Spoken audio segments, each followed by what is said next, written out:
Hello friends, welcome back to my YouTube channel. Hi. അപ്പോൾ പ്രതികരിക്കേണ്ടെന്ന് വിചാരിച്ചതാണ്, പക്ഷേ നമ്മൾ മനുഷ്യന്മാരാണ്, ചില കാര്യങ്ങൾ പ്രതികരിച്ച് പോകും. അപ്പോൾ ഇന്നലെ ഒരു കൊല്ലം ചന്ദനത്തോപ്പ്, അപ്പോൾ അവിടെ താമസിക്കുന്ന ഷാർജയിൽ ദുബായിലോ സെറ്റിലായിട്ടുള്ള ഒരു യുവതിയും കുട്ടിയും ആത്മഹത്യ ചെയ്തെന്ന് പറഞ്ഞു. കുട്ടി ആത്മഹത്യ ചെയ്തതല്ല, യുവതി കുട്ടിയെ കൊന്നതിന് ശേഷം യുവതി ആത്മഹത്യ എന്ന് പറഞ്ഞൊരു വാർത്ത ഇപ്പം ഇങ്ങനെ പരന്നുകൊണ്ടിരിക്കുക. എൻ്റെ വാർത്തകളും കാര്യങ്ങളൊക്കെ വരുന്നുണ്ട്. അപ്പോൾ കേട്ട് കഴിഞ്ഞപ്പോൾ സത്യം പറഞ്ഞ സങ്കടമായിപ്പോയി. ഫസ്റ്റ് സ്ത്രീധനത്തിൻ്റെ പേരിൽ, പൈസയുടെ പേരിൽ മാനസികമായി ശാരീരികമായി പീഡിപ്പിച്ചു എന്നുള്ള രീതിയിലൊക്കെയാണ് ന്യൂസ് വന്നിരുന്നത്. അപ്പം ഞാൻ ഇന്ന് അതിൻ്റെ ഒരു ഫേസ്ബുക്ക് പോസ്റ്റ് കാണാനിടയായി കേട്ടോ. അപ്പോൾ ഹസ്ബൻഡിനെ കുറിച്ചും അവരുടെ ഫാദർ ഇല്ലോനെ കുറിച്ചും സിസ്റ്റർ ഇല്ലോനെ കുറിച്ചും അങ്ങനെ കുറേ കാര്യങ്ങൾ പറയുന്നുണ്ട്. സത്യം പറഞ്ഞാൽ കേട്ട് കഴിഞ്ഞപ്പോഴത്തേക്ക് വലിയ അങ്ങനെ ഒരു എക്സ്പ്രഷനാണ് വരുന്നത്. വേറൊന്നും കൊണ്ടല്ല, എന്തിന് ഇത്ര നാൾ 5 വർഷം കല്യാണം കഴിഞ്ഞെന്നാണ് ഞാൻ ഇന്നലത്തെ ന്യൂസിൽ കണ്ടത്. എന്തുകൊണ്ട് പെൺകുട്ടികൾ ഇത്രയും നാൾ ഇത് സഹിച്ചു പിടിച്ച് നിൽക്കുന്നതിനാണ് ആലോചിക്കുന്നത്. കാരണം ആദ്യം ഞാൻ വിചാരിച്ചു ജോലിയൊന്നും ഇല്ലാത്തൊരു വിദ്യാഭ്യാസമൊന്നും ഇല്ലാത്ത, പക്ഷെ ആ വിദ്യാഭ്യാസമുണ്ട്, ജോലിയുണ്ട്, രണ്ടുപേർക്കും ജോലിയുള്ള അത്യാവശ്യം ഫിനാൻഷ്യലി നല്ലൊരു ബാക്ക്ഗ്രൗണ്ടുള്ള കുടുംബത്തിലെ ഒരു പെൺകുട്ടിയാണ് ഇങ്ങനെ കാണിച്ചത്. ഏറ്റവും സങ്കടമായിട്ട് തോന്നിയെന്ന് വെച്ചാൽ തനിയെ ചത്തൂടെ എന്ന് ഞാൻ ഓക്കെ, മരിക്കണമെങ്കിൽ മരിച്ചോളൂ, തനിയെ മരിച്ചു. പക്ഷെ ആ ഒരു 1.5 വയസ്സുള്ള കുട്ടി നമ്മൾ സത്യം പറഞ്ഞാൽ നമ്മളെല്ലാവരും അമ്മമാരാണ്. നമുക്ക് അങ്ങനെ ഒരിക്കലും തോന്നാറില്ല. എന്തൊക്കെ ഉണ്ടെങ്കിലും നമ്മുടെ കുഞ്ഞിനെ വേദനിപ്പിക്കാൻ തോന്നുന്ന അത്രമാത്രം മാനസികാവസ്ഥ, അല്ലെങ്കിൽ ഇട്ടെറിഞ്ഞ് പോന്നേക്കണം. നല്ലൊരു ജോലി വിദ്യാഭ്യാസം ഒക്കെ ഉള്ളൊരു പെൺകുട്ടികൾ എന്തുകൊണ്ട് ഇങ്ങനെ ചെയ്യുന്നത്? പിന്നെ ഇങ്ങനെ ഒരു സൂയിസൈഡ് അറ്റംപ്റ്റ് നടത്താൻ 5 വർഷം വരെ കാത്തിരുന്നോന്ന് ഞാൻ ആലോചിക്കുന്നത്. പിന്നെ ഫാദറിലോടെ ഭാഗത്ത് നിന്ന് ഇങ്ങനത്തെയൊക്കെ കുറെ ഫിസിക്കൽ അബ്യൂസും അങ്ങനത്തെ കുറച്ച് കാര്യങ്ങളൊക്കെ ഉണ്ടായിരുന്ന ഒരു ലെറ്റർ ഇതുപോലെ ന്യൂസൊക്കെ, മനോരമ ന്യൂസും കാര്യങ്ങളൊക്കെ ഫുള്ള് ഷെയർ ചെയ്യുന്നുണ്ട്.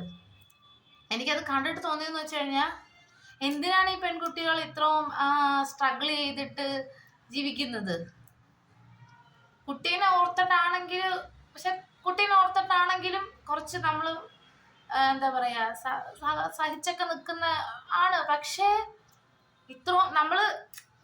ഇത്രയും വലിയ പീഡനങ്ങളും, ഭർത്താവിന്റെ പീഡനങ്ങളും മാത്രം, അമ്മായിയച്ഛന്റെ പീഡനങ്ങളും, അങ്ങനെ കുറെ പ്രതികളുടെ ആ ഒരു ലെറ്ററിൽ കുറെ ആൾക്കാരെ കുറിച്ച് ഇങ്ങനെ പറഞ്ഞിട്ടുണ്ട്. അപ്പോൾ എന്തിനാണ് അത്യാവശ്യം ജോലിയും നല്ലൊരു വിദ്യാഭ്യാസമുള്ള ഒരു പെൺകുട്ടികൾ ഇങ്ങനെ ഒരു കാര്യം ചെയ്യുന്നതെന്ന് സത്യം പറഞ്ഞാൽ എനിക്ക് പറയാനുള്ളതെന്ന് വെച്ചാൽ, നിങ്ങൾക്ക് മെയിനായിട്ട് നിങ്ങൾ ഒരു സ്കൂള് കഴിയുമ്പോൾ നിങ്ങൾക്ക് മെയിനായിട്ട് വേണ്ട ഒരു അടിസ്ഥാന വിദ്യാഭ്യാസമാണ്.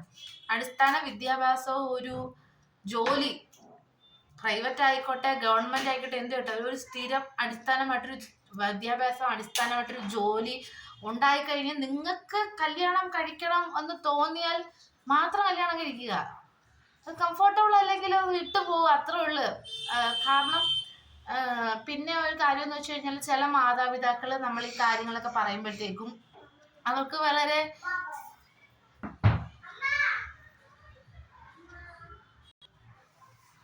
അപ്പം ഇതുപോലത്തെ ചില കാര്യങ്ങൾ, ഇങ്ങനത്തെ കല്യാണത്തിന് ശേഷം ഇതുപോലത്തെ കാര്യങ്ങളുണ്ടെങ്കിൽ ചില ആൾക്കാരുണ്ട്, ഭാര്യയും ഭർത്താവും മാത്രം അറിഞ്ഞാൽ മതി, നമ്മുടെ ഇടയിലെ വഴക്ക് നമ്മൾ അറിഞ്ഞാൽ മതി, മറ്റുള്ളവരോട് ഷെയർ ചെയ്യേണ്ട എന്നൊക്കെ ഒരുമാതിരിപ്പെട്ട ഭർത്താക്കന്മാരും അങ്ങനെ പറയാനുണ്ട്. നമ്മുടെ ലൈഫാണ്, നമ്മുടെ പേഴ്സണൽ കാര്യങ്ങളാണ്, അത് ഷെയർ ചെയ്യേണ്ട, മറ്റുള്ളവർ ഷെയർ ചെയ്യേണ്ട. പക്ഷെ എനിക്ക് പറയാനുള്ളത്, ഒരു ഉപദ്രവം, ഫിസിക്കലായിട്ട് നമ്മളെ ഉപദ്രവിക്കുക, ലൈംഗികമായിട്ട് നമുക്ക് അങ്ങനെ എന്തെങ്കിലുമൊക്കെ ഒരു ബുദ്ധിമുട്ട് വരുവാണെങ്കിൽ നമ്മൾ ഒരാളോട് അത് പറഞ്ഞിരിക്കണം. അത് നമ്മുടെ അമ്മയായിക്കോട്ടെ, അച്ഛനായിക്കോട്ടെ, നമ്മുടെ അനിയത്തി ആയിക്കോട്ടെ, അനിയനായിക്കോട്ടെ, നമ്മുടെ ഒരു ഫ്രണ്ട് ആയിക്കോട്ടെ, ഒരാളോട് നമ്മൾ നടക്കുന്ന കാര്യങ്ങളെല്ലാം ഷെയർ ചെയ്തിരിക്കണം. കാരണം എന്താന്ന് വെച്ചാൽ, നാളെ ഒരു ദിവസം നമുക്ക് എന്തെങ്കിലും സംഭവിച്ചാൽ, ചിലപ്പം ഈ ഒരു കേസിൽ ആ കുട്ടി ആത്മഹത്യ ചെയ്തു എന്നാണ് പറയുന്നത്, സൂയിസൈഡ് എന്ന് പറയുന്നത്. അപ്പം കുറച്ച് കാര്യങ്ങളൊക്കെ പോകുമ്പോഴത്തേക്കും ഒരു കുഞ്ഞിനെ കൊന്ന്, ചിലപ്പോൾ അവരുടെ മാനസികാവസ്ഥ അങ്ങനെ ആയിരിക്കും. എന്നാലും അതിനോടൊരു യോജിക്കുന്നില്ല.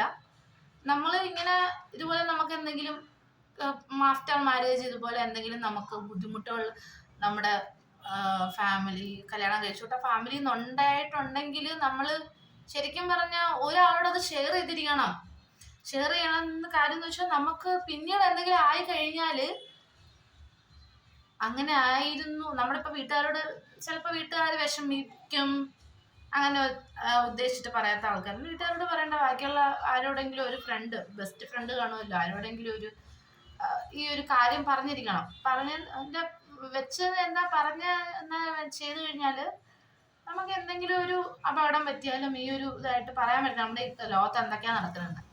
അപ്പം അങ്ങനെ എന്തെങ്കിലും ഉണ്ടെങ്കിൽ നമുക്കൊരു ഒരു എന്താ പറയുക ഒരു കുറ്റാളിനെ പുറത്തു കൊണ്ടുവരണമെങ്കിൽ നമുക്കൊരു ഇതൊക്കെ ഷെയർ ചെയ്യുന്ന ഒരാൾ വേണം. മാൻഡേറ്ററി ഷെയർ ചെയ്യേണ്ട കാര്യമാണ്. അതുകൊണ്ട് എല്ലാം വിളിച്ച് പറയണം എന്നല്ല, ഇതുപോലത്തെ കാര്യങ്ങൾ നമുക്കിതുപോലത്തെ തീരെ സഹിക്കാൻ പറ്റാതെ വരുമ്പോഴത്തേക്കും നമ്മൾ പറയുക. ഒന്നെങ്കിൽ എക്സ്ട്രീമായിട്ടും ഇങ്ങനത്തെ കാര്യങ്ങൾ, ഈ ഫിസിക്കൽ അബ്യൂസും അങ്ങനത്തെ കാര്യങ്ങളും ഇങ്ങനത്തെ പ്രശ്നങ്ങളൊക്കെ എക്സ്ട്രീമായിട്ട് ഈ ഷെയർ ചെയ്യുന്ന ആൾക്കാർക്ക് തോന്നിയത് കഴിഞ്ഞാൽ ലീഗലി പോകാം. ലീഗലി പോകാം, അല്ലെങ്കിൽ അവരുടെ ഫാമിലിയെ അറിയിക്കുക. ഫാമിലിയെ കാര്യങ്ങൾ പറഞ്ഞ് മനസ്സിലാക്കിയിട്ട് അവർക്ക് എന്താണെന്ന് വെച്ചാൽ ലീഗലി പോവുക, ആ ഒരു ബന്ധം സെപ്പറേറ്റ് ചെയ്യുക. ഒരു കുറച്ച് നാൾ ആ ഒരു ട്രോമ ഉണ്ടാവുന്നേ ഉള്ളൂ, പക്ഷേ ആ ഒരു ജീവനും വേറെ എൻ്റെ കൂടെ ഒന്നും അറിയാത്തൊരു കുഞ്ഞിൻ്റെ അതുപോലെയുള്ള ജീവനും കളയാതെ നോക്കാം. അപ്പം അത് ലീഗലായിട്ട് മൂവ് ചെയ്യുക. പിന്നെ ഒരു കാര്യം എന്ന് വെച്ചാൽ നമ്മൾ ചില ഇപ്പം കല്യാണം കഴിഞ്ഞിട്ട് ആ പെൺകുട്ടിക്ക് ഇതുപോലെ എന്തെങ്കിലും പ്രശ്നങ്ങളുണ്ടെങ്കിൽ വീട്ടിൽ അറിയിച്ചു കഴിഞ്ഞാൽ അഭിമാനം അങ്ങനെ അത് ചില വീടല്ല കോമൺ ആയിട്ടുള്ള മാതാപിതാക്കളുടെ ഒരു പ്രശ്നമാണ്. അയ്യോ നമ്മുടെ നാട്ടുകാരെ അറിഞ്ഞാൽ എന്തെടുക്കും, വീട്ടുകാരെ അവരെ അറിഞ്ഞാൽ എന്തെടുക്കും, ഇവരെ അറിഞ്ഞാൽ എന്തെടുക്കും, അങ്ങനെയും ചെയ്യില്ല, അഡ്ജസ്റ്റ് ചെയ്ത് നിൽക്കണം. ചിലപ്പോൾ ഈ പറയുന്ന കുട്ടി അഡ്ജസ്റ്റ് ചെയ്തിട്ടുണ്ടായിരിക്കും. അങ്ങനെയൊക്കെ അഡ്ജസ്റ്റ് ചെയ്യണം എന്ന് പറഞ്ഞ് ലൈഫിൽ ഇപ്പോൾ എന്താ പറയുക, ചിലപ്പം എക്സ്ട്രീം ആയിപ്പോയി കഴിഞ്ഞാൽ മാനസികാവസ്ഥ എന്താണെന്നൊന്നും പറയാൻ പറ്റില്ല. അപ്പോൾ എന്താ പറയുക, കുറച്ച് സീരിയസ് ആയിട്ടും ഒരു പെൺകുട്ടികളുടെ മാതാപിതാക്കൾ ഇതിനെ ഒന്ന് കാണണം എന്നാണ് ഞാൻ പറയുന്നത്. എല്ലാ ആൾക്കാരും അങ്ങനെ നമ്മൾ ഇപ്പം എന്തെങ്കിലും പറയുമ്പോഴത്തേക്കും നാട്ടുകാരെന്ത് വിചാരിക്കും, നമ്മൾ നാട്ടുകാരെ അല്ലല്ലോ നമ്മൾ നാട്ടുകാർ വന്ന് ഫുഡ് അടിച്ചിട്ട് പോയതേ ഉള്ളൂ എന്തെങ്കിലും സാമ്പത്തികമായിട്ട്. പക്ഷേ ഒരു പെൺകുട്ടിയെ കഷ്ടപ്പെട്ട് എന്താ പറയുക അയച്ച് അങ്ങനെ ഒരു പ്രശ്നം ഉണ്ടെങ്കിൽ അവരെ സംരക്ഷിച്ചിട്ട് കൂടെ നിർത്തുകയാണ് ചെയ്യേണ്ടത്. ഒരുപാട് കേസ് ഇതുപോലെ റിപ്പോർട്ടിട്ട് എന്താ പറയുക, ഒരുപാട് സ്ത്രീധനത്തിന് ഒരുപാട് പെൺകുട്ടികൾ ഇപ്പം ഒരു 3-4-5 വർഷമായിട്ട് മരിക്കുന്നുണ്ടല്ലോ. ആ വിസ്മയ കേസ് അതൊക്കെ കഷ്ടമുണ്ട്, അതൊക്കെ പറഞ്ഞിട്ടുണ്ടെന്ന് പറയുന്നുണ്ട്. അപ്പം ഇത് സത്യം പറഞ്ഞാൽ നമ്മുടെ കേരളത്തിൽ ഉള്ള ആളാണ്, പക്ഷെ നടന്നത് ഷാർജയിലെങ്ങാണ്ടാണ്.